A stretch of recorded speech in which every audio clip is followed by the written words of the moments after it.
Even by the standards of Bitcoin, things are crazy in China, as the boom in cryptocurrencies has become the biggest speculative bubble in recorded history. A single company in Beijing's Haidian district has been selling the chips that generate as much as 80% of the world's cryptocoins. "We feel lucky," says Jihan Wu, the co-chief executive of Bitmain Technologies Ltd, which was more or less unknown 2 years ago, and, according to Wu, booked revenue of $3.5 billion in 2017.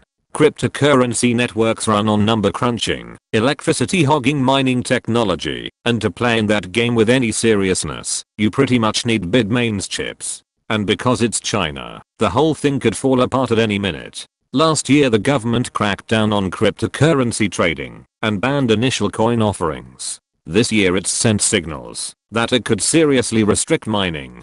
So even though Bitmain has succeeded far beyond Wu's expectations, he's already planning for the company's next act, artificial intelligence. As a China company, says the taciturn 32-year-old, we have to be prepared.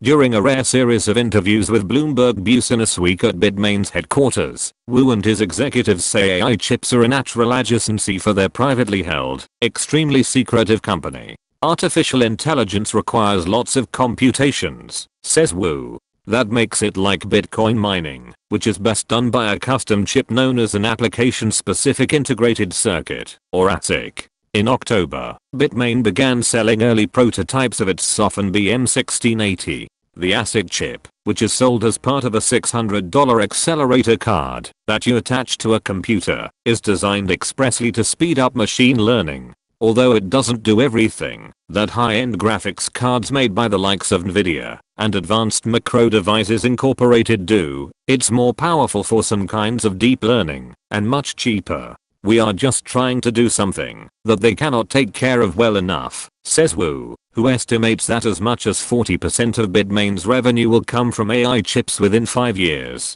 In the early days, when Bitcoin and its ilk were mainly the province of math geeks and dorm room libertarians, hobbyists could mine Bitcoin using software that ran on a laptop. But as interest grew, miners were forced to beef up their rigs if they wanted to keep solving puzzles and earning coins faster than the next miner. That set off a frantic technological arms race, where traditional CPUs were replaced with high-end graphics chips, or GPUs. By the end of 2013, when the price of Bitcoin hit $1,000 for the first time, it topped $19,000 last year. Before tumbling back into the $8,000 range, miners began experimenting with ASICs, including Bitmain's offering. The chips, which had the necessary algorithms coded directly onto the silicon, were faster and use less electricity than GPUs. Today, Bitmain Ant miners are one-trick server-size boxes that sell for a few hundred to a few $1,000s. Instead of the various parts that make up a traditional PC, they're filled with dozens or hundreds of identical high-powered chips. Customers are mostly large mining operators in places with cheap electricity. Rural China, with an excess of cheap coal power, is the most popular location by far. Bitmain's success has made it a whipping boy for purists who cherish Bitcoin as a way to subvert any kind of centralized authority. Decisions about the future of the currency are made democratically, with voting power based on the percentage of transactions one controls. This meant Bitmain had a lot of influence when it began arguing that Bitcoin should be tweaked to make it easier to use to buy and sell things, which you might think a no-brainer. Not in crypto land, where no disagreement is too small to go full nuclear over. During one exchange in 2016, the normally restrained Wu tweeted at a critic, "F your mother."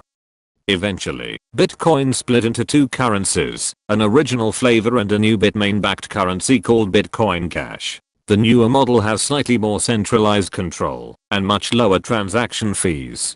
That is an old story, Wu says of the dispute. The cryptocurrency world is becoming more diversified. With that in mind, he's selling mining rigs customized for more than a dozen different coins, and he plans to add more.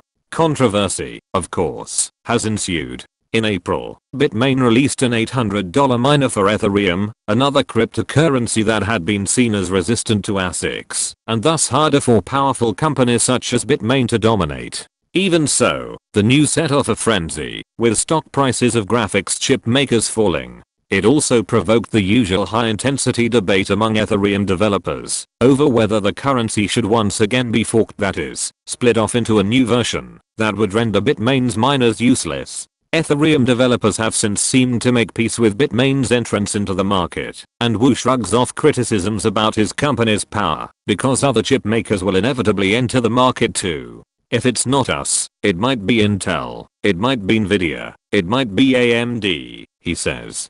For now, Bitmain is on the offensive. It's building new mines in the US and focusing its efforts in China on chip development. With AI, Bitmain is targeting an industry that, unlike Bitcoin, has the full backing of Beijing. Last July, the central government announced plans to transform China into the leading AI player by 2030 by investing in research and supporting related businesses.